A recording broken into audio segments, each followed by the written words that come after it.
Okay, tonight is going to be a great night. Tonight, I will be sharing with you the story of King David bringing the Ark of the Covenant up to the city of Jerusalem and establishing it as the capital of the nation of Israel. So that is extraordinary. It's exceptional. So I want everybody to take take a seat. If you have a book of Samuel, you can see the Haftorah as I read through it. And just as a prelude here, you have that the Haftorah is giving the events that led up to the city of Jerusalem being a capital of a united monarchy. And why you're reading this Haftarah is because as a supplemental reading to the Parsha, to the Torah reading, that you have it in the Torah in Parashat Shmini, which I wanted to remember that my best friend in childhood was named Jonathan Charles Kahn, and his bar mitzvah Parsha was Shmini. Vayihi bayom hashmini. I could remember him singing it. So then what you have is you have this procession, and it starts off like this, because King David is about to bring the Ark of the Covenant. And I don't know if you've ever seen this painting from the Palazzo Pitti, but it's located in Florence. And you could see, boy, do I wish I had an assistant.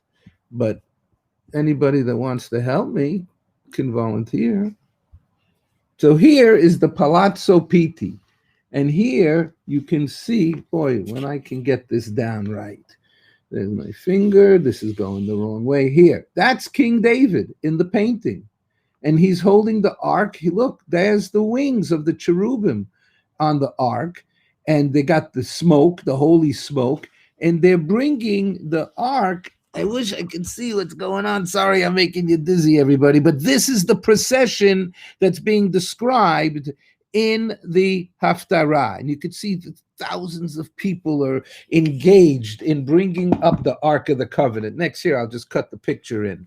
So here, it's a long Haftarah. I'm going to try to make it exciting. If I need to roll forward, I'll roll forward. But I think it's a great, great story. So here we go. Vayosef o David et kol bachur b'Yisrael shloshim aleph. I'm not going to do everything in Hebrew, but just to give it a flavor. So here it says that King David gathered up all the men in Israel, 30,000 of the men attended this procession. And he arose and he went, and David and all the people with him from the Baalei in Yehudah. So from these people that were in the state, the tribe of Judea, to bring up from the Ark of God, which was called by the name of Hashem Sevakot, dwelling upon the Keruvim. So there were this ark, there was the ark, and then above the ark were these angelic beings, cherubim, little baby beings with big wings on top of them. And that was the name of God, the ruler of the army of the heavens. And they placed the ark of God on this new cart, and they're pulling it through out of the house of this man named Avi Nadav. My father, Avi Nadav, made a promise, made a nidava. A lot of times if somebody was barren, the wife, the family couldn't have children, they would make a covenant with God that you could see. The Sheva, Shua, Mr. Shlomo Musayov taught me that you have Eli Sheva, Yehosheva, that you have these names of people. And this is why you have these names of people where Nadav, that the parents said, please, God, if you can give me a child, I will be so grateful and thankful for it. So that's kind of interesting. So let's continue. And they take it, and also Uzzah and Achio, these two other people were part of this procession. And what happens is that they pull out of the house on this cart, and then you have this accident that happens. But before that, let's set the scene up. There was dancing and music and horns and drums and lyres and tambourines and cymbals. This was great. They were having a blast, literally, on their horned instruments. And then they come to this threshing place, the Goren of Nachon, right? They had Rabbi Goren, but the Goren is from the word Goren, and Uzzah reached for the ark and grabbed it as it was tipping over. Okay, so you think he's protecting the holy ark from hitting the ground. And watch what happens. God got angry, which this is not easy for me to understand. And he got lit, it says, kindled at Uzzah, and God smote him due to the error. He made a mistake. So there was logic, thinking fast, and then there was spiritual faith. That was thinking slowly. And he should have known that God wouldn't let it fall to the ground. Oh, well, he dies on the spot. Well, that freaks King David out, and he shuts down the procession because they were singing and dancing. Hodula Hashem ki tov, right out of Tehillim, right out of Psalms. I think it's chapter 104 that they were singing this the whole way. And that they named this place where this happened Peretz Uzzah. Well, Uzzah is the person that died. And it is very, very just puzzling is the word. So David feared God. He was like, I'm not going to move that thing if somebody makes a mistake and they die. So everybody, if you're trying to look in the text, it's in the book of Samuel, Samuel 2, chapter 6, and now we're up to verse 9. And he said, I'm not moving this thing. And he sat there and he waited there, and then he thought, he contemplated that. He said to himself, you know something? I'm going to make a difference, and I'm going to then take the procession back on the road up to Jerusalem, and we're going to take 6 steps carefully, and if we don't get blown up, I will do a sacrifice to thank God for the 6 steps. So they continue the procession, and they're carrying up the Aron. Now it's being carried by hand, and they proceed without a hitch to the hitch, with music and dancing and free food. No wonder they had 30,000 people there. Oh my God. So David was prancing with all his might before God. He was dancing, like he was at a Grateful Dead concert or a Fish concert, or I don't know what they have going on today, but not in a modest, restrained, reserved, kingly fashion. He let it go. He let it loose. Well, everybody watched him doing this, and they were blowing the trumpets and sounding the shofar. And guess what? His wife, Michal, who was King Shaul, the first king of Israel's daughter, she was embarrassed. That's not how you act. You got to act accordingly. And it said that she looked down upon him. Now, it could have been that she was on the second floor of the house, literally looking down, or as far as respect goes, she looked down on him. So David then completes the procession, coming to the city now at a place called Adonai Tzevaot. Hashem is the general of the armies of the heavens.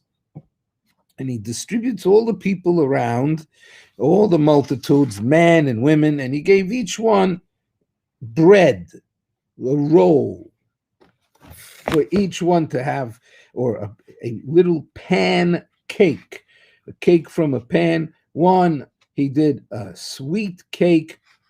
All the people went home. Now, David returned home, but Michal, who was Shaul's daughter, came out to greet him, and she says to him, Ma nichbad hayom melech Yisrael? How dignified is the king of Israel today, in the way he displayed himself to the maids of his servant, like a worthless person. Boy, she was not happy with him. And David said to Michal, Lifnei Adonai asher bachar bi me'avicha umikol beiso. Oh, burn. I'll explain. He said, yeah, you want to know what I was doing? I was dancing in front of God, the God that chose me over your father. Ooh, where's the Makura Chrome, as my mother would say? And his entire house, the house of Shaul, was out, and David HaMelech was in. And God appointed me the leader of his people of Yisrael. And I danced before God. Don't cross David. And I would abase myself further and be more lowly in my eyes.